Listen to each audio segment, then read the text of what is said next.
Hello, my name is Peter Cinnamon and you're listening to a podcast all about the Irish League. In our top flight, we are officially 11 games in. Every team has played everybody else, which means we can look back and review how everybody's getting on. The quarter season catch up, if you will. We will look back and see how some of those title challengers are getting on, see which teams have massively exceeded expectations, and give a stern look at the teams that know they need to do a bit better. We'll be reviewing all the latest games and look ahead to Spooky Friday's slate of fixtures on this week's edition of Kicking Match.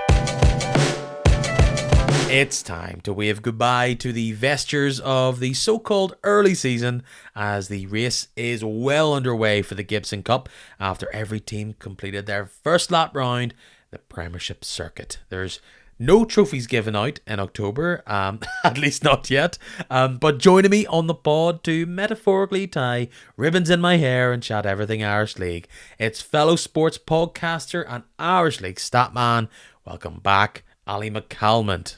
Hi Peter, how you doing, my friend? Haven't seen you in a little while this season. I know. This with the rotating chair that is this podcast, sometimes you don't get to just chill out and chat with the people that you usually do, which is great, because now we get to catch up on all the comings and goings right here in person on this podcast. And I know every time I'm nattering to you, one of the first things I talk about is your connection with the Sunday Life's flavour of fantasy football. It's something I always have a keen eye on.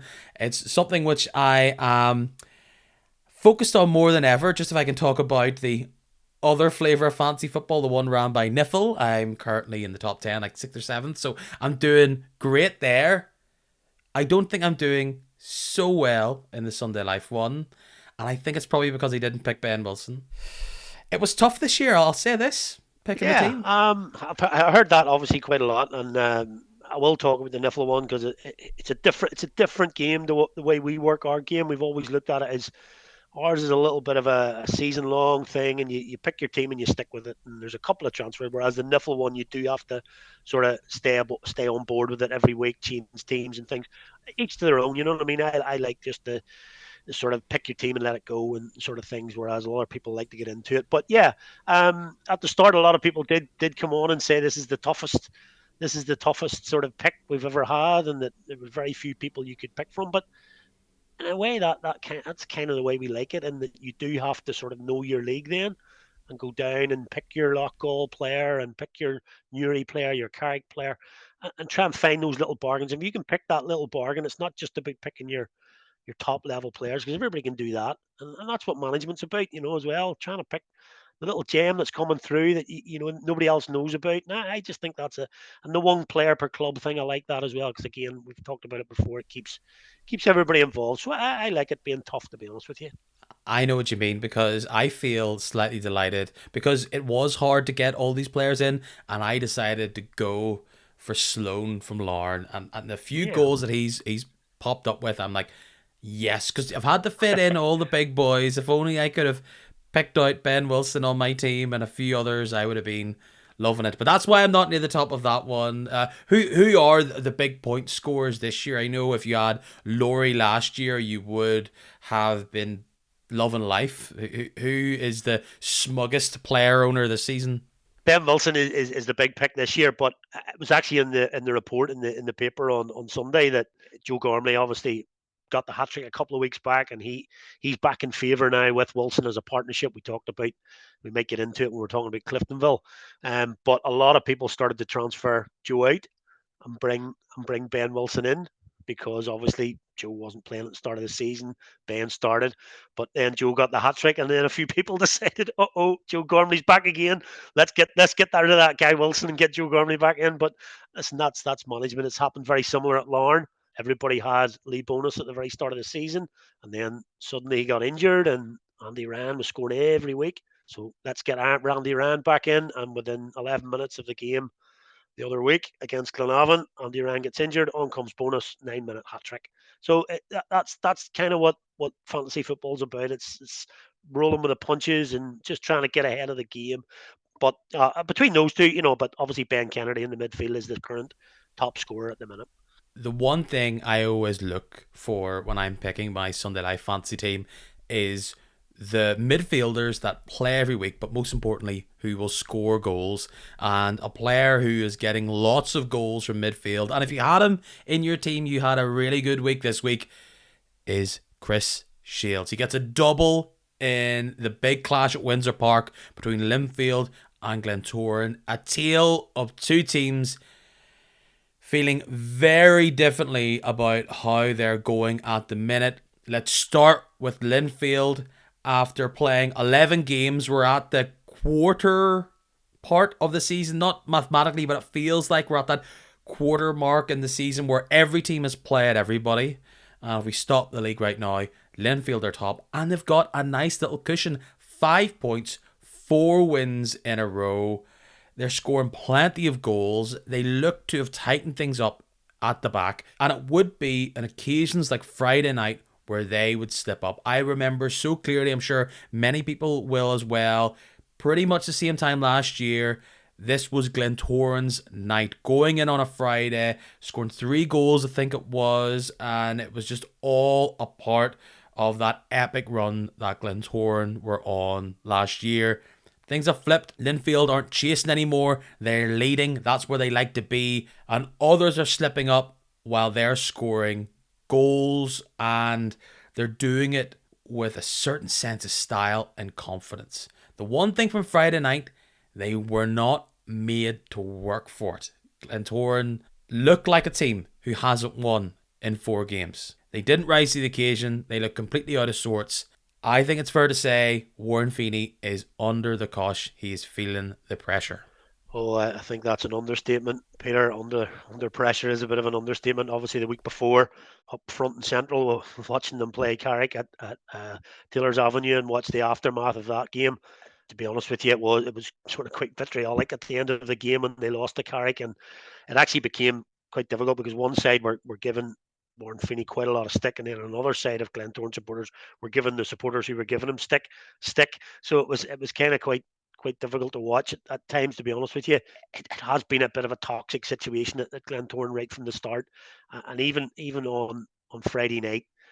I watched the game. I watched the game of Friday night, and for 10, 15 minutes, I thought, well, Glentoran look up for this. They were getting, Junior was up top, but he was getting McCartan on the left, Connor on the right. Were getting involved, and they were sort of pressing Linfield back, but it almost looked like there was a little switch, and they just suddenly stopped supporting Junior, and the ball just kept coming back then, and suddenly Linfield just got on a roll, and it became wave after wave of attack, and really from that minute on, it just looked like a matter of time before Linfield scored. And okay, first goal you could say was a little bit fortunate with the deflection, but it did look as if it was coming, and it just poor Junior up front. He was just horribly exposed on his own, and the ball, as I say, just went up to him.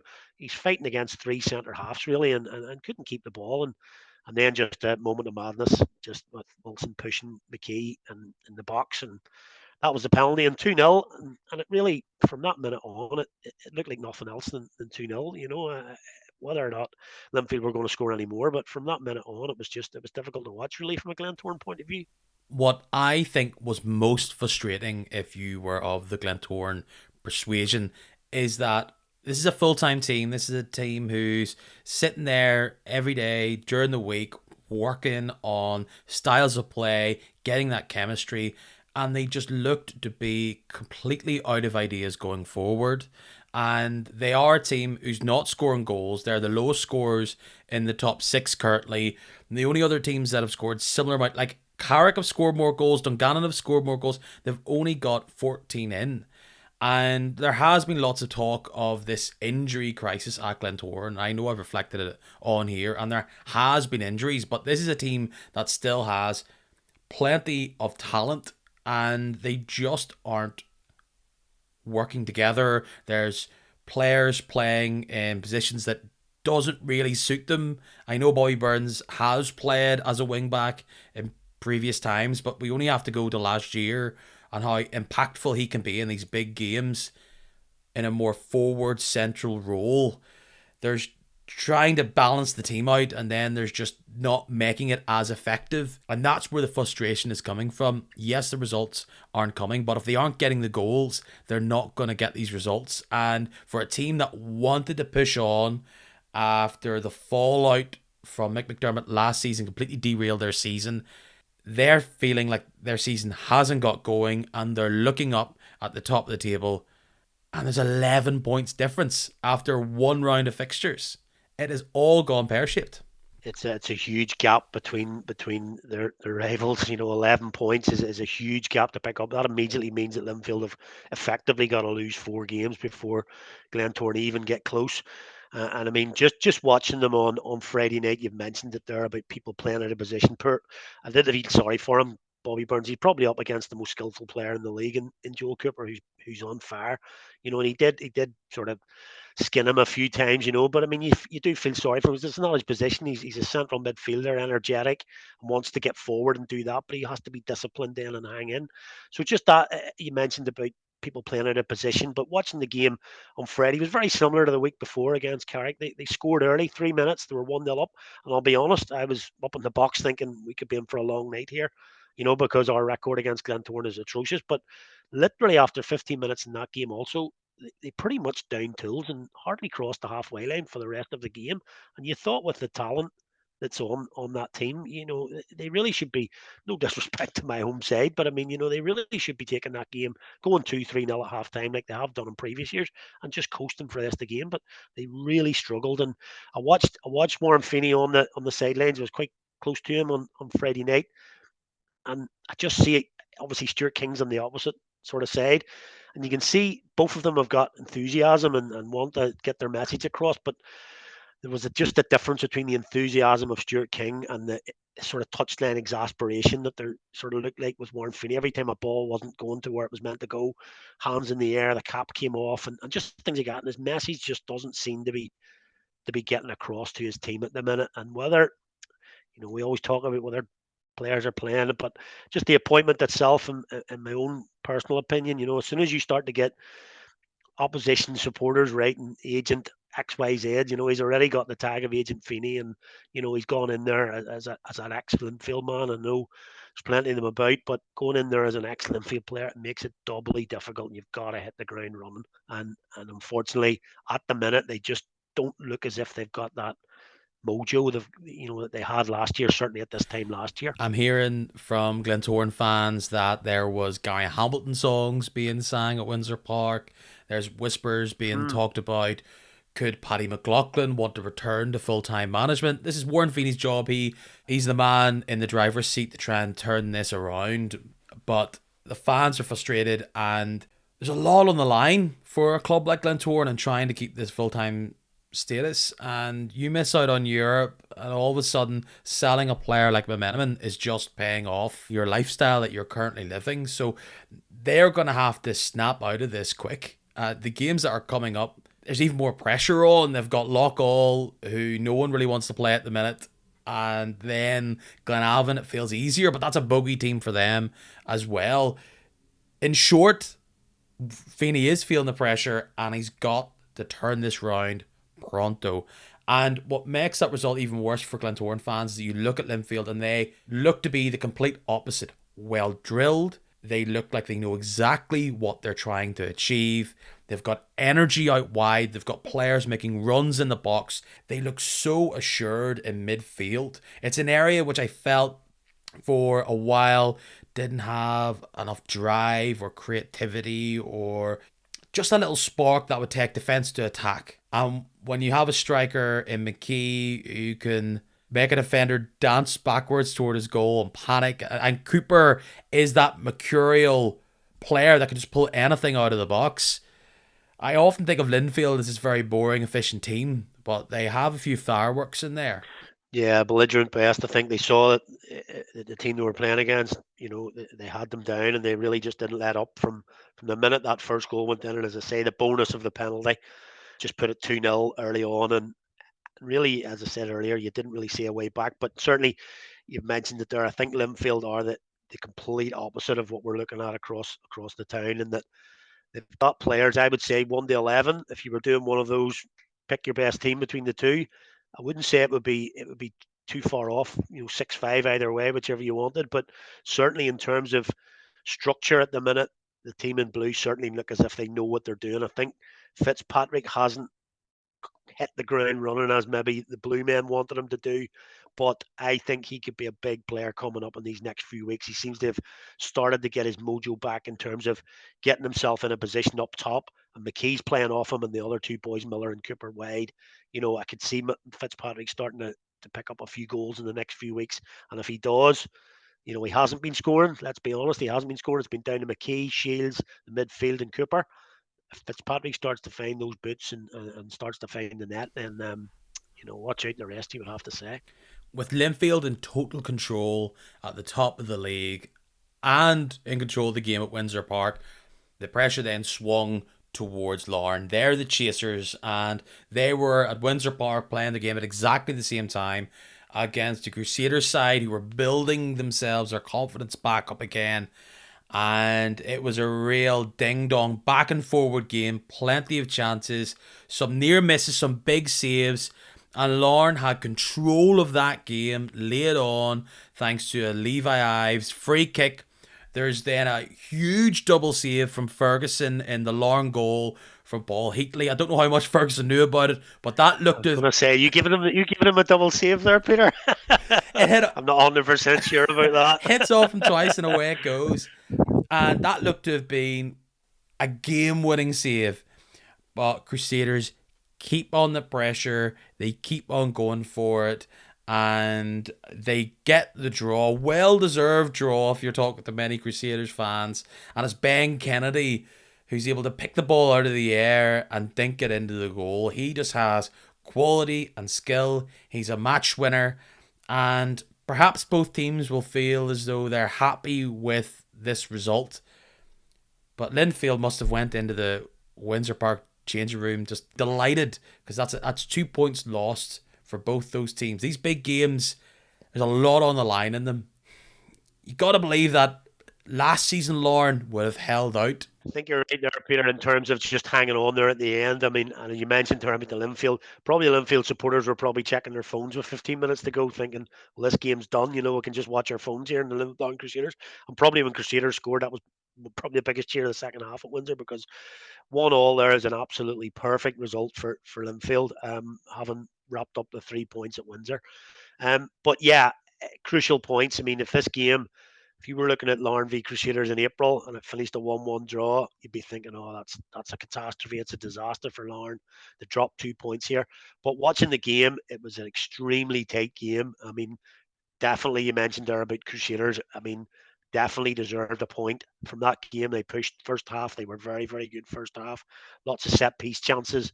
And that paraphrase double save, I mean, he really knew nothing about it. Heatley should have buried that, let's be honest. I mean, he certainly the first one in particular, the second one, it's a little bit harem scarum, but certainly the first chance he should have buried, and and then the second one just hits him.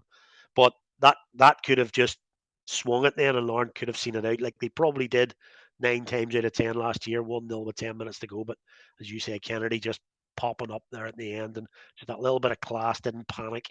As he got close to goal, he didn't panic, just gently nicked it over Ferguson into the net, and Crusaders got a very valuable point from that. And I think, as I say, two points dropped from both sides, but it's a difficult one to call because they're probably glad to get a point, both of them, from it. When they look back at the end of the day, a point each, two good sides going at it. To focus on Larne, looking at the way they've played this season, they only have the one loss. It's these 4 draws early on, which sees a substantial gap in 6 points after a first round of fixtures. You can pinpoint each one of these results of where it just didn't go their way, but this is the difference. Linfield only have that one defeat this season, and they've been able to pretty much win every other game bar one. Larne are letting these things slip. It just shows how efficient and how on top of your game. People say there's so little difference between these teams. It's about who can be the most consistent. And clearly Linfield are. And many might say Larne perhaps overachieved in how they got to the title last year. But they don't have a lot more room for a Larne away loss, a draw in these big games. They need to find a ruthless side, I think, as we proceed into this next run. Yeah, I've actually just jotted that down there. The 4 draws that they've had, already out of 11 games, and we're getting to the stage of draws almost don't count anymore. It's got to be wins, especially in the big games. And I know you talked quite a lot last year about the top six playing against each other. That's what cost Linfield last year. And I know they've lost to Larne this year, but if they had ifs and buts and maybes, but if Larne had a lost to Linfield that day, you'd be looking at a very, very big gap now.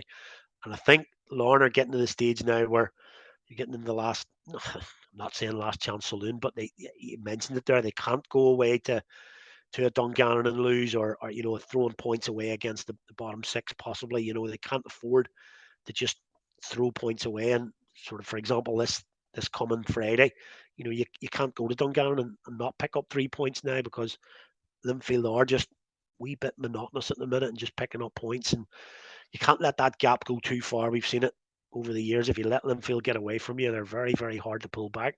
No, nobody's saying Larner. I mean, geez, top drawer lineup up top. You know what I mean? As I say, Andy Ryan goes out. You bring Lee Bonus in, and he bags a hat trick against Glavin in 10 minutes. That's what they can do. They're but it's just that little bit of creativity, maybe, that when it's 0-0, they can pick up a goal. And to be fair, that's exactly what Levi Ives did on Friday. Free kick outside the box. What he can do is left peg and just picks out the corner and gets them one up. And we've talked about it, that maybe in season championship winning season last year, that has seen that through and picked up the 3 points this year. Just doesn't seem to be going that way for them just at the minute. But certainly wouldn't be running them out just yet. To give Linfield their dues, and we've given them plenty of praise so far in this podcast. The one criticism they got last year is that they can duff all the bottom six sides, but it's getting the wins in the big games. So far, they've been able to do that. That's why they're top. That's why they've only dropped one draw and one loss. It's because they've got the results against the top teams. And for a team which I hyped up quite a lot at the start of the season, Crusaders, the reason why they're a bit off is because they have lost these big clashes against Cliftonville and the likes, and getting a draw against Larne, they'll hope is the start of them getting through the gears and back up and running at the same speed that they were earlier on at the just end of the summer. Yeah, Crusaders. A good friend of mine's a Crusaders fan, and he goes and watches them fairly regular, and just finds them a really hard team to fathom. You know what I mean? Because when we got to them early season and the European stuff early season, they were really, really good early season. Got those couple of games against Rosenborg, really close to getting through to the next round, and we thought, okay, they then hit the ground running in the league, and obviously don't want to mention too many 9-0 scores, but I mean that 9-0 demolition of Carrick just showed what they could do. I mean, yes, Carrick were down to 10 men, but the way they were ruthless and did not stop, it sort of, you looked at it, and any team that wins 9, you think, well, they've got a ruthless streak in them. Didn't just settle for 4 or 5 and down tools. They went and got goal after goal after goal. But as you mentioned then, and it's just probably a little bit too simplistic to say, but the Gallagher injury really didn't help. As soon as he goes out, then there's a couple of losses come along, and then just that aberration against Cliftonville. No worse team to have that game. I think Stephen Baxter said it was one of those worst performances he's had in all the years he's been there, and really Cliftonville turned him over that night. And you just look at them then again and think, where's this team going? Having looked at them and think this is a real title shot here, because, as I say, my friend had a few quid on them early doors at a decent price, and the price was coming in every week they were winning, and you think, I've got a good wager here, and then they sort of go off the rails again. But yeah, picking up a point, a very deserved point at Larne. Let's be honest, as I've mentioned a few times now, they definitely weren't out of sorts there, and could have nicked 3. But take a point there. Maybe a good run of fixtures coming up now Friday night, if they can pick up another win and get back to winning ways at home. They were extremely solid at home, but again, it comes down to that boy that's going to put the ball in the net regularly for Crusaders. We've talked about it over the years. They've had to reset. A double loss in the same week of Cliftonville and Linfield will completely rock you as a squad. You lose a big experienced, big time player in Calgary. I think this is a team who's trying to figure themselves out again, and you're right, scoring goals has been a bit of an issue that they are a team that can fire in loads. They've got lots of great attacking ability, but when it's a down and dogged all-out brawl, or they're trying to chase the game, sometimes they just don't have that player up top that can make the difference. They are relying heavily on Lecky or the roll of the dice that is Jordan Owens in 2023. So for them, what benefits them is getting the goals and running away with it. They're not a team that wants to chase just yet. So a lot of eyes will be on Crusaders, how they react now in this next phase of the league. One team who, if you're going to rank them and give them a little grade for how they've achieved in their first 11 games, you've got to admit Cliftonville have to have a big old A. Highest scores, joint highest scores in 28. The tightest defence, only conceded 5. The second best defence in the league is Larne, who only conceded 9. That's almost double the amount of goals that Cliftonville have conceded. I don't think you would have ranked Cliftonville as a team that has a really great defence, but they're keeping the ball out of the net. They're scoring for fun. I doubted them at the start of the season, and now they're currently the closest chaser up at the top of the league. They're 5 points still away from Linfield, but spearheaded by Ben Wilson and Joe Gormley, you can't cut out Cliftonville. No, definitely not. And the unfortunate thing for Cliftonville is those 5 goals, a couple of them came against Linfield, unfortunately, and they lost that game. And that's obviously the difference between the two teams at the top there. But otherwise, you have to give them their dues. They've been excellent all season, and these front two, as I talked about earlier in the pod there, these two are starting to, Gormley and Wilson are starting to bring back memories of Gormley and Boyce in their heyday when they were scoring 40, 50 goals in a season to win leagues. That's kind of what you got to do these days, and get two good guys up front. It's been Curran over the last couple of years. McDonough's been there for a bit, but Gormley's he's just the sticking plaster in there, isn't he? And he put Ben Wilson in there now. And just a little side issue that I don't really like people talking about this guy leaving in January and things like that. Just because he's doing well, suddenly other teams are going to be looking at him. Let's keep him in the league. Let's keep him at Cliftonville. Let him see what he can do for an entire season. And if he can win a league title at Solitude with Gormley in tow, that would be your fill up to say, right, there you go. I've done my bit for you guys, and now I can move on. But just this talk about somebody leaving and halfway through a season, I'm not a big fan of that, And he seems to be enjoying it. You only enjoy your football when you get 14 goals in a season, And I think the two of them have scored 12 in the last 5 games. I'm talking about the fantasy league. I'm doubling up bonus points for hat tricks for both of them over the past week or so. And just they've been sensational. And although, looking at the game on Saturday, Dungannon, I'll probably come to Dungannon in a second, but Dungannon hit the bar in the first 10 minutes and really could have gone one up there. And obviously we don't know what happens then, but the first chance, I think it was the first shot that they had, Cliftonville, and header in the far post for Wilson scores, and immediately then Dungannon's old feelings come back to haunt them again, and Cliftonville just cut through them. But Wilson was clinical, but if you haven't seen it, just nip back and see Joe Gormley's goal. He just put some salt in them chips, you know what I mean? Just beautiful. Just lifted it over the keeper, and such a finish, and then a goal at the end to make it 5-0, and an easy win for Cliftonville. And but they got to get that first goal, and that's crucial. Once you get the first goal in those types of games, it opens everything up. And Dungannon at home in the league and cup was a fixture that completely undid them, and they exercised those ghosts with an absolute thumping. Dungannon, they've never been a team over the past few years who have come out defensively strong. We'll talk about teams at the bottom later. They now are very much there, floating around in that mire at the bottom. It's a poor day at the office for a team who tried to take it to Cliftonville and just got caught out again and again. And they'll not be the only team that gets caught out by this Cliftonville team, but a team in North Belfast who needed to get off to a good start, get a bit of confidence in them again. And that's what they have. They've got a team who are working really hard for each other, But they are getting, as you said, they're getting those goals that changes these games. And they now go into the next phase really believing in themselves. And the Reds and the Blues will be meeting sooner rather than later. And simply, if they can keep outscoring these teams, they'll stay up in the mix for many more weeks and months to come. Yeah, and sometimes when we're talking about, I know you kind of comes with the territory of being a pod hoster here. You've got to do a preview, and comes with the territory. We're guessing at the start of a season. We are guessing, and pretty much the majority of people looked at Cliftonville and said lost their standout manager. He's gone towards the end of the season. Bit of friction in the camp. What's going to happen with their major players? Are they going to hang around?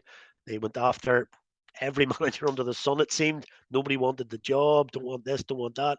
Ended up with Jim Magilton, who, let's be honest, wasn't popular. Let's be brutally honest. The Cliftonville fans weren't overly happy.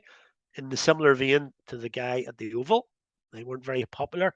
But it's amazing how those feelings can dissipate if with a couple of wins and the team looking pretty decent on the pitch and solid at the back, scoring goals up front, good to watch. I don't hear too many Cliftonville supporters now saying, we don't want that guy, Jim Matilda. Might come back and could come back, but we kind of forget that this guy has coached at a very, very high level in England. We kind of forget that it wasn't at your Premiership clubs and totally, the high prem, but I mean, he's been at a high level and he kind of knows the game inside out. So I mean, he knows a thing or two, and he's clearly got his team at Solitude tight at the back and scoring goals up front. You can't really ask for much more than that. A manager who will want a couple of games to put some bad form to rest is Korean's Owen Kearney. He hosted a struggling Glenavon side who, despite getting a first result just by the skin of their teeth in the League Cup against Dergview midweek, go to the Coleraine showgrounds and get a shellacking. Coleraine, when they're scoring goals and they're passing around the pitch, looks so brilliant and looks so free flowing, and they can do that when they're able to take out that opposing team's attacking display. And they must have been panicking ever so slightly when Glenavon took the lead after 6 minutes, but they kept to their task. They kept doing what they were doing, and the goals flooded in from the 44th minute. Josh Carson gets a wondrous free kick to even things up, and then particularly late on, thanks to goals from Conor McKendry and Matthew Shevlin, get a 4-1 victory for the Bandsiders. Should have been 5-1 actually if anybody's seen this Lee Lynch strike that I have it written down. Here's a talking point, Peter. that bounces down, so they were throwing it in. My big question is, surely defenses in this league have seen what Conor McKendry does. Why do they let him have so much space charging into the box on his left foot? It doesn't matter that he's just outside the box. He can ping it in from there. Do not give him that space. But every time you do, you will get punished. Yeah, you see a lot of times when players are coming on as substitutes, the old flip pads, the iPads these days showing people where to go. Surely the iPad in the Glenavon dressing room that day should have been, do not let McKendry shoot, because that's pretty much what he does. You know what I mean? He pings the ball in there, and 2 lovely goals. The first one was left peg, but then the second one sort of a slalom in, dips his shoulder and puts it away. But yeah, maybe pre-game there was, really strangely, there was maybe more pressure on the home manager, than the away. It's maybe a few free hits for Steve McDonald at the minute. Glenavon just getting in there after obviously the departure, but serious pressure there for Owen Kearney, and you weren't really expecting that this season. I mean, two heavy defeats, and his comments after the Cliftonville in particular were really quite scathing. He got stuck into his players for down and tools really, and that's probably the worst thing you can say as a manager about your team, but he really got stuck into them that night. And then a 4-0 defeat as well. And, another defeat, as you mentioned there, 6 minutes gone, third free kick of the weekend, over the wall, into the net. And you think, could this be another one here? But yeah, they stuck to their plans, and they're very difficult at home, when with that sort of surface, they can ping the ball about. And as I say, they've got a couple of guys there that can ping the ball from outside the box, and one that certainly can score goals in the box, and Shevlin, and he got the third, and that pretty much killed the game. But You mentioned on the Lee Lynch thing. Obviously, if you haven't seen it, it does appear to go over the line, and people have been talking about the dreaded. We need technology to see this and stuff. And I just every time my heart sort of sinks a wee bit that we start talking about technology, because every other country in the world now is complaining about technology. Can you just imagine if we had that sort of carry on in our league? It's bad enough as it is sometimes, the Irish league. You can let it slide when it's a 4-1 win. If it's a bit closer, you're going to be more upset. No replays here. But for Coleraine, look, it's hard to get really excited about them right now. You've seen how low they were last week. Win at home against one of the real strugglers this season.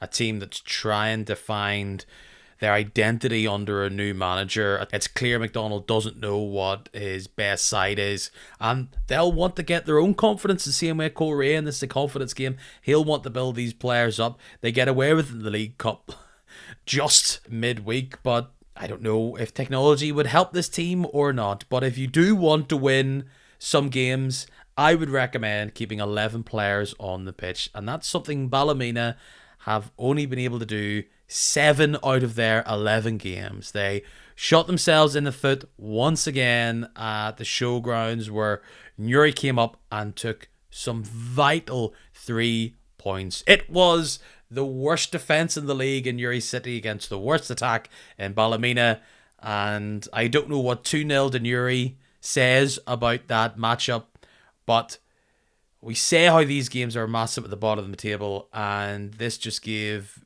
Newry a boost. And this is what I think that Newry will have. They do look sketchy going back towards their own goal. They do look rough at the back, but they have Sally and other players out wide that they can get these goals in these games at the bottom of the table.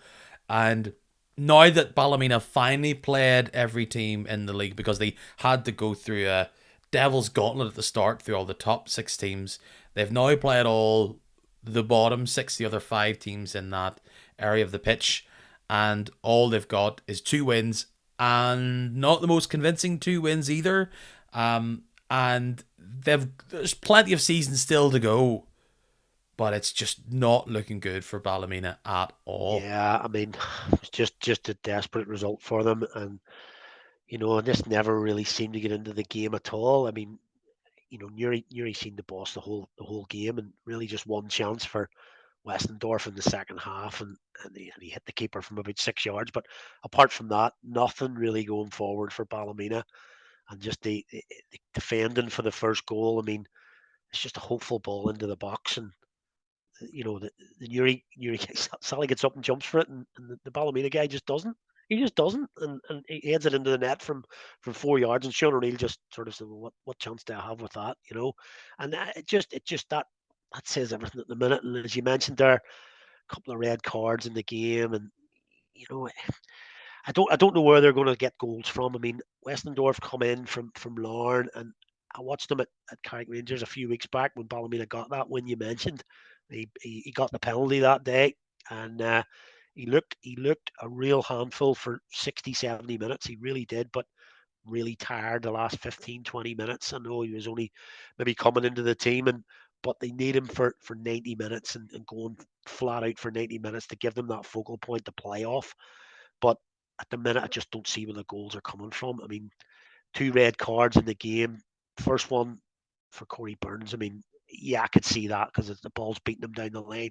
Again, it looks like a second yellow. That's fair enough, maybe. But then I don't know whether you've seen the second one, which is Westendorf and Ryan McGivern.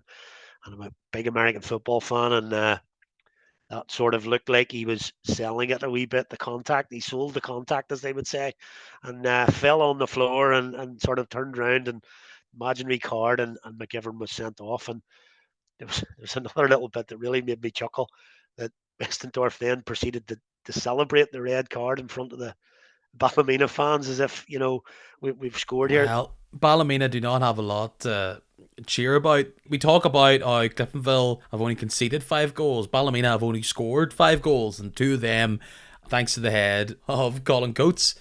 They have to try and find goals from Westendorf or McMurray or Carfrail, who seems to be back out injured again. So there's a few square pegs and round holes. They are just completely missing confidence, flow to their play, and they have an absolute mountain. I'm actually those wins is keeping a lot closer than what it feels like I've seen performances are. Like they are only 1 point off Glenavon and Dungannon, but Ballymena are coasting right now thanks to a penalty against Carrick and a last minute winner pretty much against Dungannon. So the performances aren't there and the results kind of just have been there. So if we once again we stop the table right now after everyone's played each other, it's not looking good. So huge amount of work to be done. You've got to believe that they'll need a couple of enforcements to change it for them. Newry, yeah, and Newry's building on their own work in the transfer window goals there from Adam Sally and Lee Newell. You can see that team from O'Connor and Carroll, like they've freshened up their squad and they're not going absolute gangbusters, but they look to have a lot more about them than some of those teams just below them. Yeah, I mean, obviously the second goal won that game for them, and they're just keeping their head above the parapet at the minute by picking up the odd win every other sort of third week, maybe when they're playing the teams in and around. And we always talk about that bottom six table, teams in and around, and they're just picking up wins. I mean, the win at the start of the season away at Carrick was a huge win that just got them off and running, but they're picking up points here and there and just keeping themselves out of that bottom two at the minute. Yes, they're getting some heavy defeats, sure, but that doesn't matter. I mean, manager will not worry about that, losing six to Linfield and all that kind of stuff. If they're finishing 10th in the table, he'll be as pleased as punch if they pick up enough points to finish 10th and stay in the league for sure.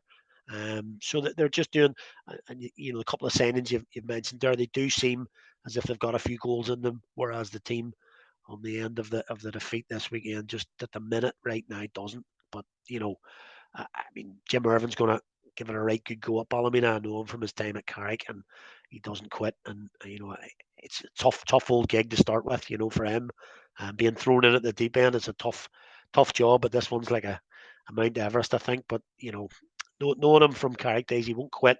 And put it this way, it's his first job. If Jim Irvin was to come out of this keeping Ballymena in the league, what a first year that would have been. You know what I mean? It's not as if he's got to go and win something.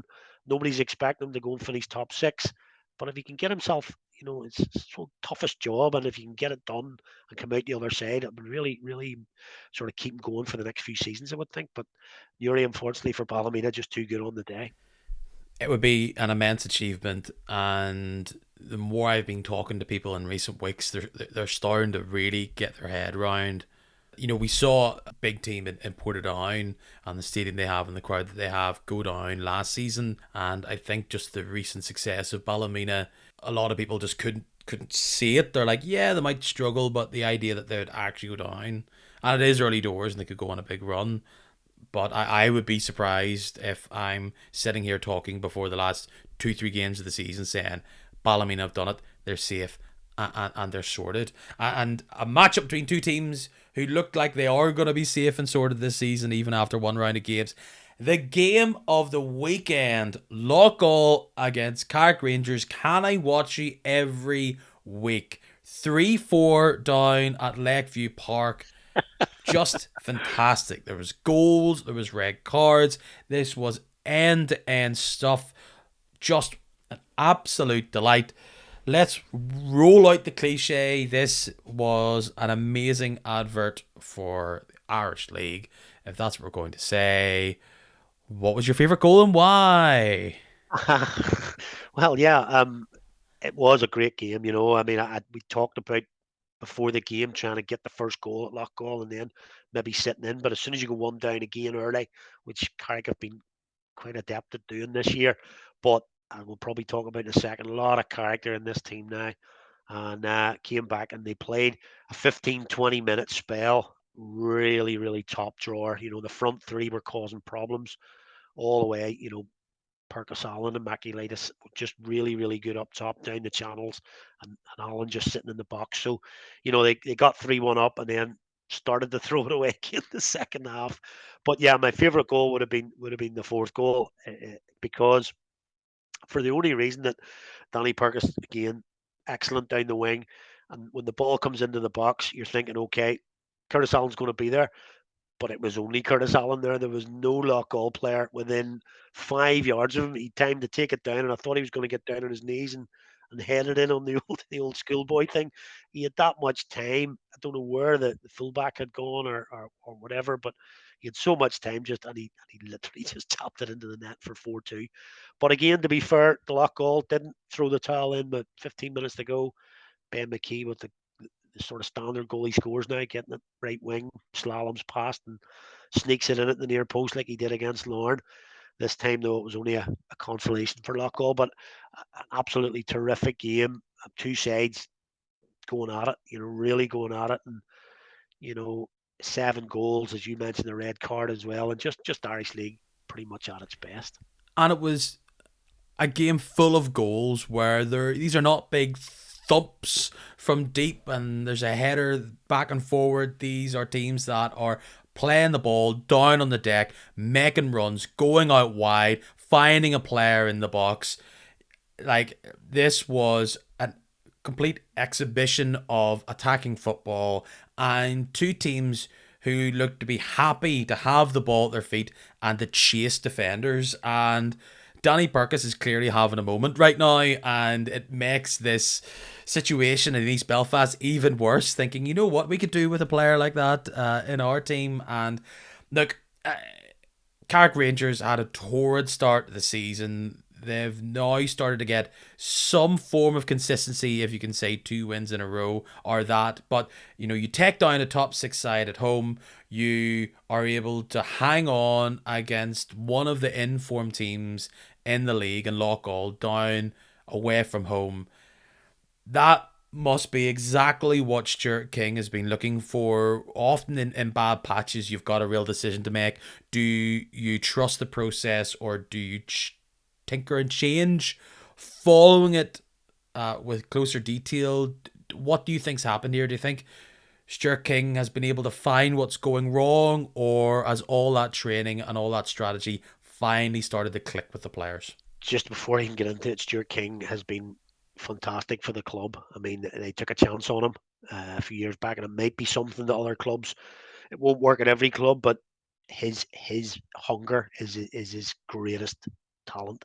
His hunger to do well for himself and therefore the club, and just the decisions that he makes in games. He is quite tactical. I mean, a lot of people say, oh, he doesn't. He's coming from PIL or intermediate league and doesn't really know. I tell you what, he played at high level and he knows the game and he knows his players. And the environment around Carrick Rangers now, I think, is the big difference since they came up. He's got them playing much more football now. He's got the players to do it now. I mean, we're attracting players now that we wouldn't even dream of. And, Joe Crow coming in the midfield. Yes, he's got booked in pretty much 90% of the games this year, but he's a fantastic player. And, you talk about Danny Purkis coming from Glentoran. Obviously, he has as well. He was surplus to requirements. But at the game last week, I did talk to a few Glentoran sort of fans after the game. And every single one of them mentioned Purkis. He had a fantastic game against Glentoran. And look, he was surplus to requirements. They had a plethora of forwards. You mentioned McMenamin, the 2 Donnellys. Roy was there as well, and he just wasn't getting game time. He was full time. And here's the difference, I think, at Carrick Rangers. Now, they're able to go to him. Stuart King went to him and said, look, I know you're going to be coming out of full-time football, but this is a good environment to come to. You'll enjoy your football and have it, not a laugh. Laugh's not what I'm trying to say, but you know what I mean? Enjoy what you're doing. And that's exactly what he's doing. He's playing with a proverbial smile on his face. And he this season, I don't want to get over the top here, but he's as good as I've seen playing an amber shirt this season and for any season. He has been fantastic. He did put a performance in. Now I know I'm going to say it was Moyola Park in the League Cup, but he put a performance in that night that was just out of this world. He was running the game, and actually Stuart King had to shout at him with 10 minutes to go, saying to calm down, relax, because he wanted him to be fit for the weekend, because he was running into the corners and just doing exactly what he'd be doing when it was 4-1 with 10 minutes to go. But that's Danny Purkis. He has been fantastic and a breath of fresh air at Carrick Rangers this year. And the other 2 guys are now buying into it, and throw in Emmett McCookin, who's just become a father, so isn't playing at the minute. 4 guys up top now who are quality, and I do mean that, they are quality up top. And a tidy new acquisition at the back as well. Mm. Shows intent. It does, and that again is the difference that we're looking at now. The level of player that we're bringing in. You're referring to, I presume, Lewis McKinnon at the back, Yes. who's come in.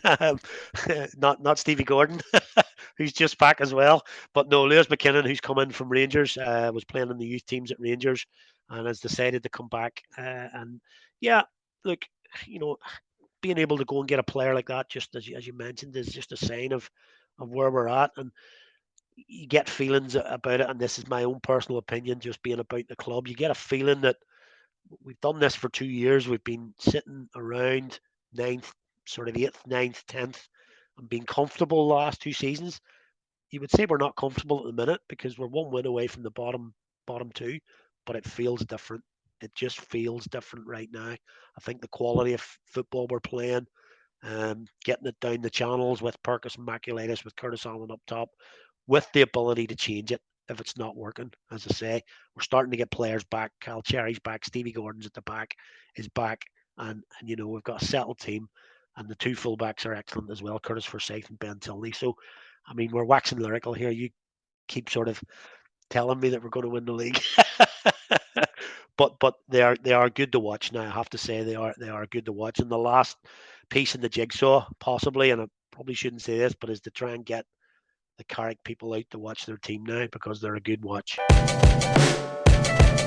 Let's do a bit of catch up of what's been going down with this podcast over the past few weeks. I know that I've spent 2 podcasts either looking ahead or reviewing this big document that NIFL produced, and then right in the middle I had an interview with Jared Lawler, but I just thought I would come back to it as I've had the week to listen through it all again. I've had the feedback from a lot of people who have checked it out. I think a lot of you guys really appreciated the chance to hear from the horse's mouth and Jared Lawler about what they are looking to do with this document, and I thought many of you said you were won over by the fact that he answered some of the questions that we were keen to find out. A few things actually listening back to it that stood out to me, because when you do it the first time, you hear some stuff, and then once you do it again, you're like, hold on a second, this means this and that means that. And actually a lot of people picked up on things as well and put it to me, and I just thought I would share it here and now. One of them being, and I was thinking during the maths when he was talking about this idea of shares in NIFL, and if there was to be a vote and there being 50 shares, and I kind of thought, well, hold on, that doesn't make sense in all the leagues. And of course, if you add up the PIL, the Championship, the Premiership, and then of course the Women's Premiership as well, NIFL and the IFA, you get your 50. So some people are like, hold on a second, do teams with the women's team in the Premiership potentially get 2 votes? I haven't asked, but I actually assume that probably is the case. Saying that, it's just my belief. I can't see an actual NIFL vote like that being the thing that decides what we do moving forward. And there was no commitment in the interview that was going to be the case. But the other side of that was when I was asking him, okay, does insert Premier Intermediate League team here have exactly the same say and vote as one of the top teams? And he said, in the current form, that is the case. And then I even asked him about the Sunday football defeat, where you wouldn't need permission or agreement from both teams to move a fixture. That was defeated, and how many reports are that was defeated by teams in junior football. But some people said to me, so what if the ambition and what if the wants of the top teams in the Irish League are completely opposed to the teams in the bottom of NIFL? How do we square this circle, and how do we deal with this conflict? And I think moving forward, that is going to be something we will come back to. What do we do if there is a big split between what Linfield, Larne, Glentoran, the top teams in this country want to do, and teams lower down in the division? Because that's a conflict. That's a central conflict, and they could be pulling in 2 very different directions. And what's going to happen?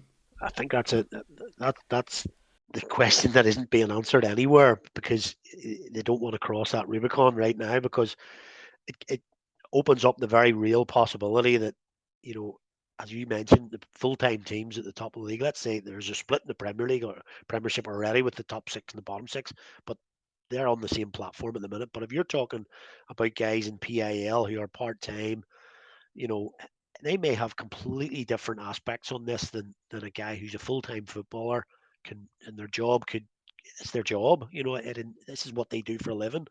The guy who's playing for a team down in PIL, this is, for want of a better expression, for most of them a hobby. You know what I mean? And they want to play it at different times, possibly, and things like that. So yeah, it's something. What I would say is probably between now and any so-called vote or whatever way they're going to work it, there's likely to be some sort of negotiation going on here in terms of, you know, what we can give to you as a PIL or an intermediate club or a championship club. I would say that behind the scenes there's a bit of work going on there as to how it's going to benefit the teams that maybe don't. That's how negotiation works, and a lot of teams will say, "Oh, we don't fancy that," and then, you know, it's a wee bit like when somewhere comes to build on the land, and they want to buy a land, and they have to negotiate with the homeowners. You sort of negotiate, and a lot of homeowners, I don't want that, even if they do. They sort of say, well, I don't want that, so they can get a wee bit out of it. So there might be a wee bit of that give and take coming towards that. The one you're probably talking about there is the summer football, you know, and that'll be the major question coming over the next few years. But you know, you're starting to get the media sort of rigmarole and rolling on it. National manager coming out now and talking about, you know, we shouldn't be calling it summer football, changing the narrative a little bit that we play in that sort of space anyway.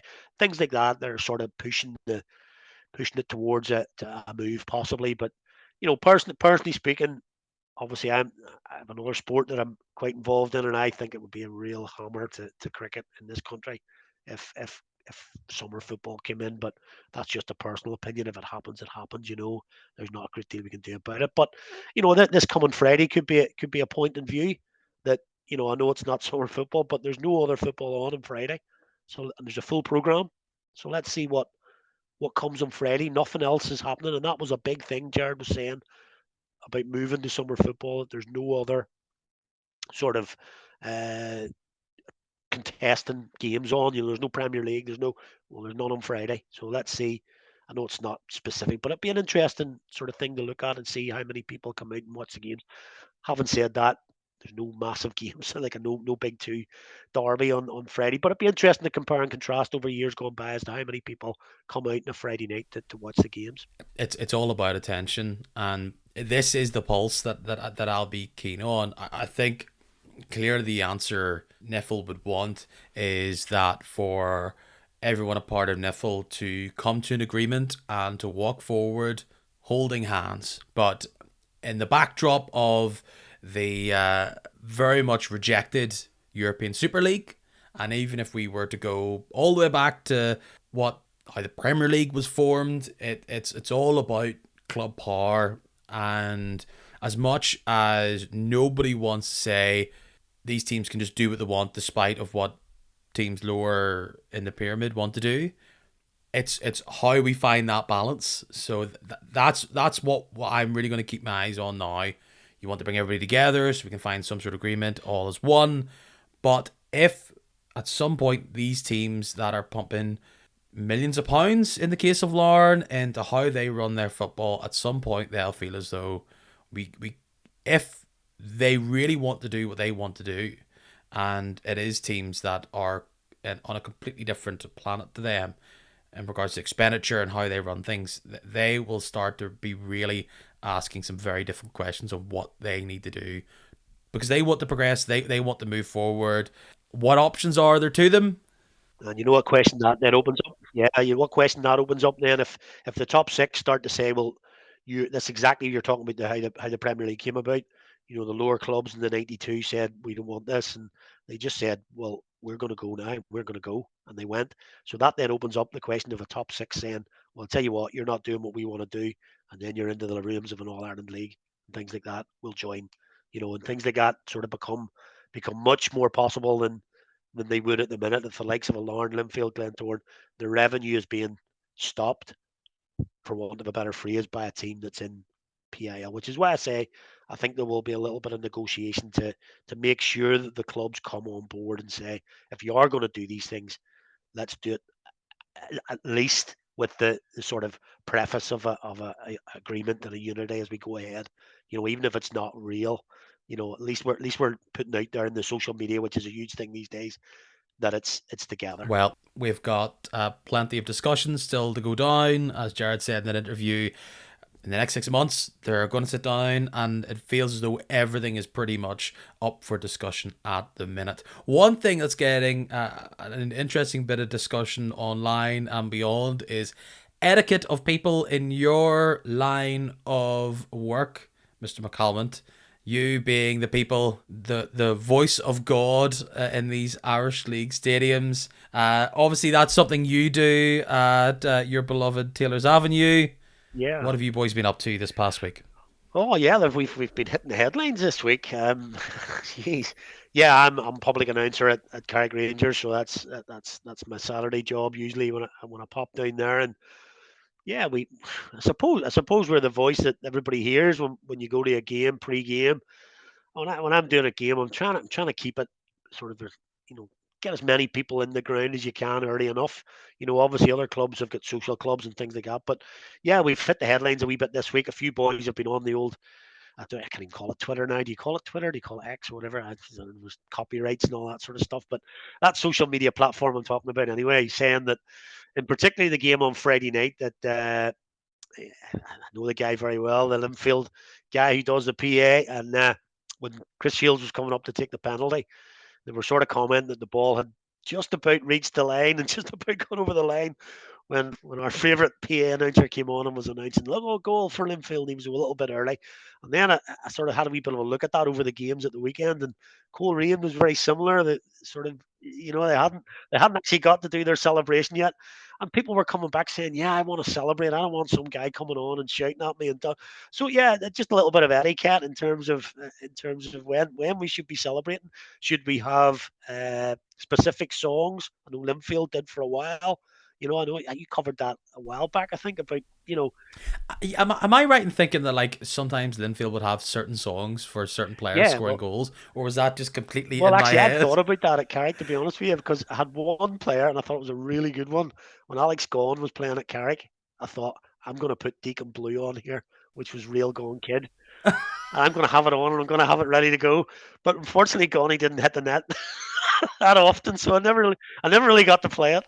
I kind of love that as an idea. Like it's the reverse Yeah, wrestler. It's like every time you score a goal, you pump out the tune. That's that that's player's it. kind of That's it. a Yeah. banger. A part of me absolutely hates the whole song being played once a player scores, but here at different strokes, I kind of like the weather. It chops and changes. I remember Yeah. the Coleraine used to play some song every time that they scored, and I remember they scored once in a game that I was at, and then it was chalked off, and like the goal was chalked off, and the song played, and it was very quickly just faded out. Whoop, nope, sorry, Well, you, that didn't count. No, didn't the Glens have that song that they played every time? It's like it's not really like a contemporary song, but it would just be, I don't know what it would be. It's probably escaping me right now, but it yeah. wasn't like the Well, Prodigy. It my was. my big problem with it was obviously when I started at Carrick, we were sort of flitting between Premiership and Championship, and when we were at the Premiership and obviously struggling down the bottom at times, when you're playing a goal when you're 4-0 down, but you're still expected to play the tune, and you think, hang on Well, here. going back to American football, that's when like I don't know, Tampa Bay have like lost by like 40 points, and they're like, well, we scored a touchdown, fire the Let's play that. cannon. Let's play the cannon. Yeah, no, let's not bother. That's not that. No, that's not bother Yeah, the so, cannon. so that's why I'm not a big fan of playing the tune as you score. I like to give the supporters their own sort of celebration and then maybe do a little bit. And but that's just my bag. So yes, when you're at Taylor's Avenue and you're listening to the voice, being either very excited that Carrick are beating your team, or they're not so excited when player X has just scored his fourth goal of the day. Hey, you'll know where you recognize it from, and You know who to blame. and one of the games where you could be hearing say goals is obviously at Taylor's Avenue, where Linfield come down, and we remember last year it was a lot more warmer when that result went down. That huge result for Carrick at Taylor's Avenue against Linfield. That is the game that sums up for me that torrid start to the season, that huge big European hangover. There's no signs of that right now. Maybe this warm weather that we're seeing recently in October could inspire the players to do the same again. Linfield may be loving life, scoring the goals, but when Danny Perkis is looking around and all these other players are in decent form as well, this could be a tricky wee tie on Friday night. All of these games being played on Friday the 13th. Friday the 13th hits even harder when it's on October. So, you know how at Christmas, every like few weeks beforehand, like just Santa walks out with the boys. Like I want like some big, I don't know, scary ghoul holding hands with the boys walking down the pitch. You know, oh, it's Jason. Oh, look at that, boy. kids! It's Jason Voorhees walking down Oh. with the Larn captain. How scared are you by Linfield coming to town, or do you think you're going to give Linfield a bit of a trick rather than a treat of 3 points? Nice. Yeah, look, nobody's going to say, we're not scared of Linfield coming to town, but we kind of took the monkey off the back last year with that win, and I just think we're in a good nick at the minute. We're on form, but look, we can throw in a few shockers at Lockshore as well. I mean, we've lost to Newry, we've lost to Ballymena already this year, and obviously a couple of big teams have torn us apart. But just at the minute, I think we've got a good setup. We're starting to get a few players back, and there's good competition for places. Nobody's ever going to say your favourites against Linfield at home, never.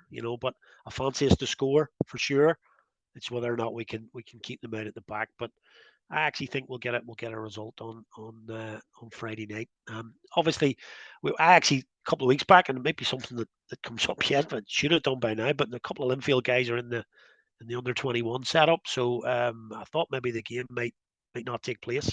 But Chris McKee thinks certainly in it, and I'll be pleased that he's not turning out on Friday for sure at his hometown club, and that's a loss for Linfield if he can't play. And fingers crossed that doesn't change, or that will date my podcast more than it usually is. Just gonna grab a little note, take McKee out of my fantasy team. Thanks for that little bit of street knowledge there for me. We talk about these teams going to these small little grounds and how will they deal with that pitch, but I think with Taylor's Avenue, they're totally justified in bringing that up.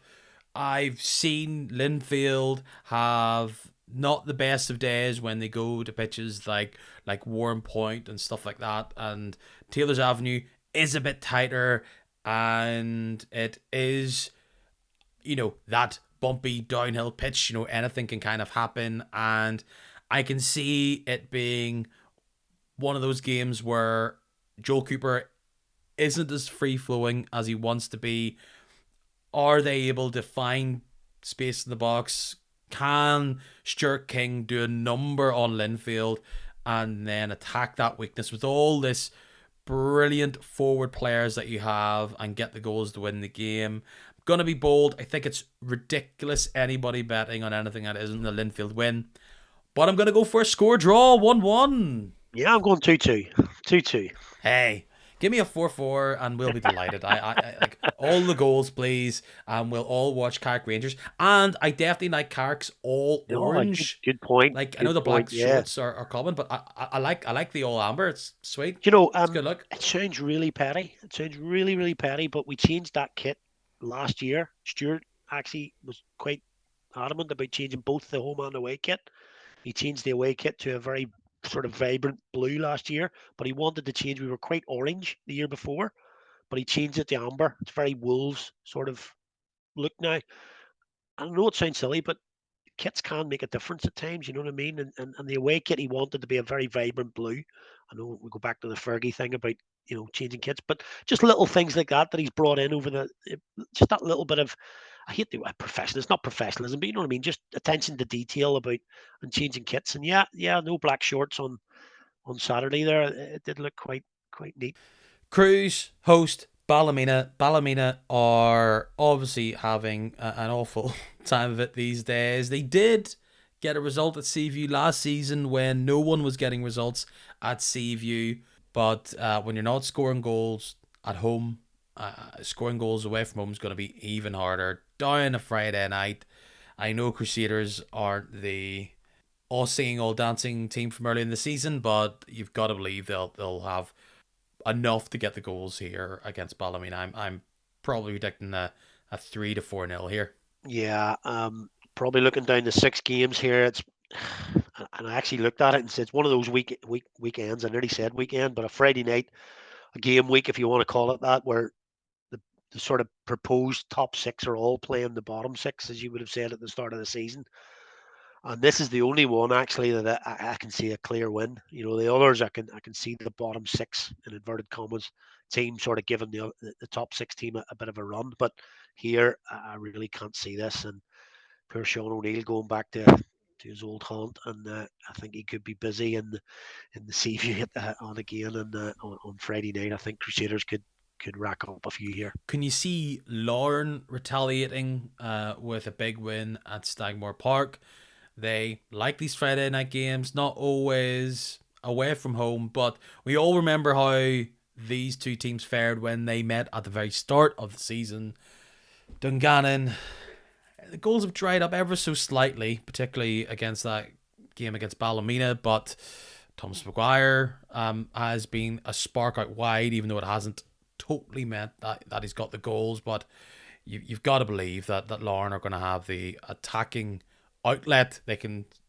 Dungannon conceded 4 against Lauren last time. They were just lucky to get late ones to pull it back. And in the way their defence has been playing, you'll think Lauren could have another field day despite being away from home. Yep. I think that first game of the season was pretty much dictionary definition Dungannon. Torn apart for quite a lot, but then just that little bit of quality at the end got them a draw. I think a big difference for Dungannon could be getting Keelan Marin back. He missed the game at Cliftonville.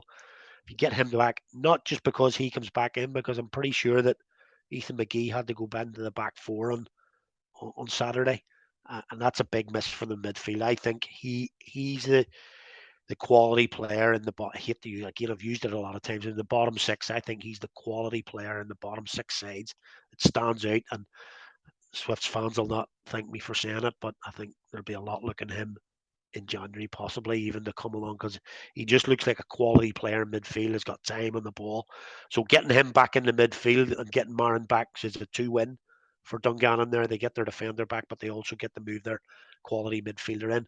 Having said that, I still think there's frailties at the back. Lauren will win, but I've gone for a 3-1 to Lauren. I love that little Ethan McGee shine. Yes, a player that I also would like to hook myself onto that bandwagon. Nice little player out wide for sure. Could this be the shock game for McDonald to announce his arrival? This once again doesn't feel like, if it's just by how many. Glenavon have struggled at the back again this season. At home can help them ever so slightly, but Cliftonville will put their foot on the gas from the first minute, and they could be home and hosed by half time based on recent form. Yeah, if you were to pick, I think if you were to pick one team that Glenavon didn't want to play right now, it was Cliftonville, because, as you mentioned earlier, no goals really conceded, only 5 over the season, and a couple of them against the bigger teams. And they haven't really conceded against the lower sides, and Glenavon are not scoring goals. So I think this is the worst team to be playing against at the minute, and I just think Glenavon have got to go right back to basics now and just start from the back and start getting some clean sheets and picking up points, even if it's a 0-0 draw. Just start getting it. If you nick a goal, I think they've only got one clean sheet all season, and I think I'm not a coach. Steve McDonald's again in charge now, but for me personally, I would just go back and say, right, lads, let's keep it really tight at the back. Let's not concede. And then if we can nick one in the second half and just pick up a few 0-0s or the odd 1-0 just to get a few points on the board. But having said that, I think just the firepower of the Reds at the minute will just be too much. Maybe it might be a 1-0 or maybe even a 2-0 later on. That's the best I would hope for. Glenavon's really only hope to get anything out of this game is a 0-0 or some sort of wild set piece, but they Cliftonville haven't been conceding them, and Glenavon haven't been keeping them out. So yeah, a big win for Cliftonville, I would imagine there as they roll into what will even be a bigger game the weekend after, where Linfield take on the Reds. Huge game there, right? Can Glentoran get right against Loughgall? I said at the start of the season that I believed that Loughgall was going to get 3 points from Belfast this season. That felt a lot bolder than it does now, and you got to look at this game and think they will have few better chances, quite like going against a wounded animal and not the angry, looking for revenge kind in Glenavon. I'm talking about a big thorn in the paw, sad puppy that is Glentoran. So Loughgall look so fantastic going forward. They have the confidence. They're scoring the goals. They're not scared of anybody. And if they get an early goal, ooh, that will be one of the more scary atmospheres of the week, I'd say. Yeah, I think it's a huge cliche in football that the first goal is crucial, but in this game, I do think it's absolutely crucial that Glentoran get the first goal, because if they don't, I mean, having witnessed the Glens over the past couple of weeks, I think it could get a bit difficult for the players, the management. Supporters are just going to sort of see it coming again, and if Loughgall go one up, I mean, no, to be honest with you, Saturday's the first time anybody's really scored goals against them. They haven't conceded more than two, I think, all season. They've done really well, So I mean, if they were to nick a goal in the first half and stay 1-0 up at halftime, it could be a real difficult day for evening rather for the Glens. Um, I just fancy Loughgall to get something, and I think that'll end up 1-1.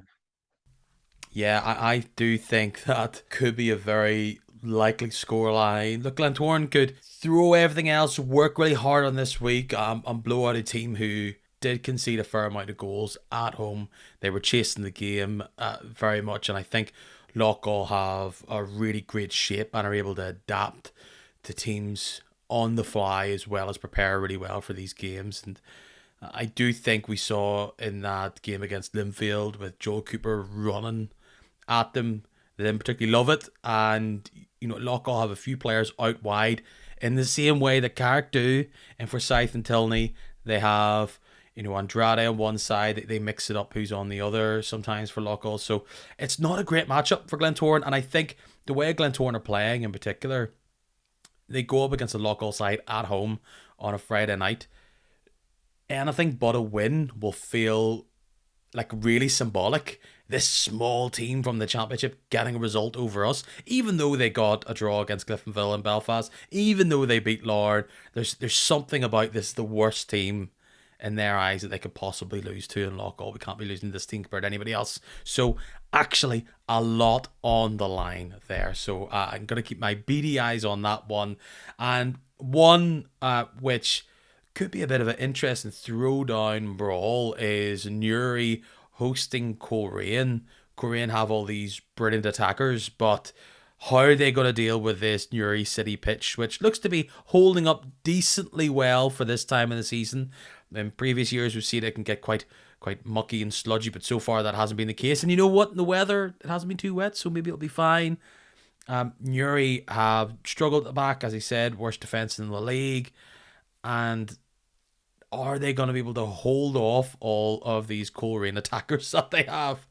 I would say potentially not, but maybe they can hold on and they can exploit a weakness of Coleraines, and that being their defence. So is it going to be Newell and Sally or the heroes, or is it going to be one of Coleraines' six-headed attack that they have going forward? Yeah, I'm kind of in the same boat as you. I think both defenses could struggle here. I think the travel down to Newry does play a part in the Friday night a little bit. Having to go down to Newry for Coleraine. I know these guys are well used to it, but Friday evening, tight tight sort of arena, lights on, good crowd. I'm sure Newry will bring out a good crowd as we talked about earlier. Nothing else on a Friday night. Let's say, let's get down and a big night for Newry. If they can pick something up here, this is a bonus for them. We've talked about them getting results against the bottom six. If they can pick up a result here, that'll be a big bonus for them. And I can see them. definitely scored, and I fancy this to be another draw. So I would take a 2-2 here because I can't see Newry keeping Coleraine out. I agree, and I think Newry will score, but I think Coleraine will sneak it, even if it's a bit late. That is a bit of a trek down to Newry in Irish League terms, so that could have an impact. But yeah, I think Coleraine will get the goals, even if it is quite late. 2-1 for me. Ali, great to have you on once again. You did a wee subtle hint to it throughout the podcast. You have big, deep connections to Carrick, but also you have a glint in your eye for the sport of cricket, and particularly Cricket Ireland. I know their season wrapped up, or it was pretty much rained off, their final game. So is it post-season now, looking forward to next year, or what's the score? Yeah, it's hugely postseason now. It was a very wet summer. We talk about the football side of things is going to get better weather, but we really struggled this year in the whole of Ireland in terms of weather. We had a lot of rain through July, so really struggled there. And just unfortunate at the minute, Peter, that the World Cup is on as we speak over in India, and it's really sort of breaking my heart a little bit because Ireland unfortunately didn't qualify. Really tough gig to qualify for that in Zimbabwe earlier this year. So we didn't make it through, and it's tough watching Holland out there, who've probably taken our place, and that's a bit of a difficult watch. But going forward to next year, yeah, it'll be off season now in terms of the national side, but they travelled to Zimbabwe over December, and then next year we've got some big sides coming to Ireland. We've got, I think, Pakistan, South Africa, Zimbabwe, and then towards the end of next year, I'm pretty sure Australia are coming. So some big games for Ireland next year, and obviously I'm very involved in the local game as well. So yeah, we're looking forward already to next year. So it should be good. And that World Cup's the 50 over format, the one Yeah, day. it is a 1 day format at the minute. Yeah.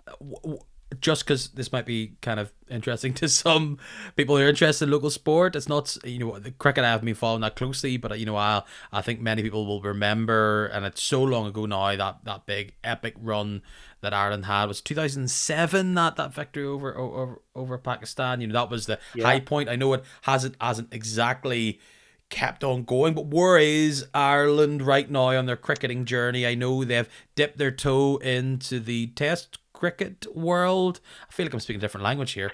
I feel like I have to know what I'm saying here. So that was a big step, but where are we? Are we just at the end of an era, or are we starting at the bottom? No, What's Ireland cricket looking like for the next couple of years? Irish cricket actually, it's a funny thing actually because the test thing's a big argument about whether we should have taken test status, but because it stopped our players playing in England then because they became overseas players overnight. They're suddenly no longer able to play in England, whereas before they could play as a normal British, English, Irish person in county cricket. But that stopped overnight pretty much because they are now qualified as an overseas player because Test cricket is now in Ireland. But you know, people like it, people don't like it, but certainly the level of the game now in Ireland is way above anything I ever experienced. We've now got guys like Paul Sterling, Josh Little. Josh Little's playing in the IPL now, which is a massive, massive thing. It's probably behind the Super Bowl, the biggest event in American football. It's now the biggest event in world sport is the IPL. So to get an Irish guy playing in that is a bit of a trailblazer. But the level, the commitment of the players now is just it's a full time gig now. And it's a career now, so it's a big thing, and hopefully we can progress the game. Obviously, missing out in the World Cup's a massive thing. We have qualified for the T20 World Cup next year, so that's a big thing for us to make sure we get there. But yeah, missing out in the World Cups is a big thing. And obviously World Cup's on at the minute. Rugby's coming up this weekend, and it would have been great to see Ireland at both World Cups and doing well in both parts of it. And you just never know where it could go. Of course, one of the best English cricketers of a generation was a Dubliner. So maybe we can keep the Owen Morgans of the future, and they could build their career wearing the shamrock of Ireland. So yeah, Well, that's actually the opposite of what I was saying there about the English players. We couldn't play over in England now. Obviously, English players can't. England cannot take our players now. yeah. They can't take them So because we're not a test playing side. So unless you declare for England, which is highly unlikely, Owen Morgan had to go because he had no choice. But now we're a test playing nation. So looking forward to a big season next year. Should be good. final, totally weird, non-pedantic question about this: Is there a style of the game that Ireland are going to specialise in, and if so, why? Well, it depends on your players, really. T20 is a big leveler. It's a wee bit like playing seven-a-side football on a smaller pitch. If you want, it sort of levels it up a wee bit, and it only takes sort of one player to come off. And we've got a few sort of specialist T20 players, but actually we've been better in the one day format, despite the fact we haven't qualified for the World Cup. We have been better in the one day format, bit of a longer sort of game than a T20. So yeah, it's a bit difficult now because younger players now just watch the T20, and because it's over in sort of 2.5 to 3 hours, well, it's sort of struggling out to 4 hours now, but it's a quicker game, and a lot of sort of younger players just want to whack the ball out of the park a wee bit, and sort of play T20. But I think we're a 50 over one day team really, and we're pretty good at it. Amazing. Hopefully that made sense to a couple of people, and I'll be able to use that knowledge when I hear people talking about cricket. I'll be able to go, well, the thing is with Ireland, like, they really got to focus on this one day quicker game. That's what the youngsters are into now. So I'll be stealing your opinions and expert thoughts. Hopefully you do not make me look stupid. Of course you won't. This is your thing. You know where your score is. And to see your thoughts, feelings and dreams on Irish cricket, Irish League football, where can they do that? 24/7 via whatever Elon Musk's app is called within the next 24 hours. Yeah, whatever we call it now. Well, I'm on my personal account is at Drawing the Trade. It's my personal account if you fancy getting on that. But obviously, my PA account is Amber Army PA. So if you want to give abuse on a Saturday to the guy up in the gantry giving off to your players over the PA at Carrick, it's at Amber Army PA. And my other alter ego is obviously for the fantasy football. That's at SL Fantasy is my other alter ego. Tremendous. Hopefully you'll be printing my name in the paper sooner rather than later. I think I'm going to have to coach up some of the boys that I picked to make that happen. But Ali, great to have you on, and until next time, cheers. Yes, mate. Thank you. All the best. Bye. Feels like I've spent a lot of time sitting here chatting to you, and when I say you, I mean you, John. Thanks for listening, mate. Been a lot of time in front of this mic over the past while, but hopefully it has delivered all the content you've been after. I know I've been plugging it like mad, but if you haven't listened to my interview with Jared Lawler, lots of lovely feedback. Thanks to everybody that's got in touch. There's a nice chance for you, my friend, if you haven't listened to it either. You know, a good way to do that is by listening to it on whatever your preferred podcast player is. And if you're on your preferred podcast player right now, going, let's get this, stop and look up, because you can go and hit follow on this podcast right now. It's pretty good because it means you get a notification as soon as I drop this hot piece of Irish League audio in your life every week. Good place to do it. Hundreds of you do. Thank you so much for doing that. If you also want to join another fun club, you can follow me on social media. It's at Kicking Match on Facebook, Twitter and Instagram. You take it hands free by asking your smart speaker to please be at Kicking Match, an Irish League podcast. If you're dressing up something spooky for Friday the 13th, please take a picture of you at an Irish League ground, and I will be buzzing, and I promise you I will share it as long as it just isn't offensive or something like that. Thanks for listening. See you next week. Bye bye.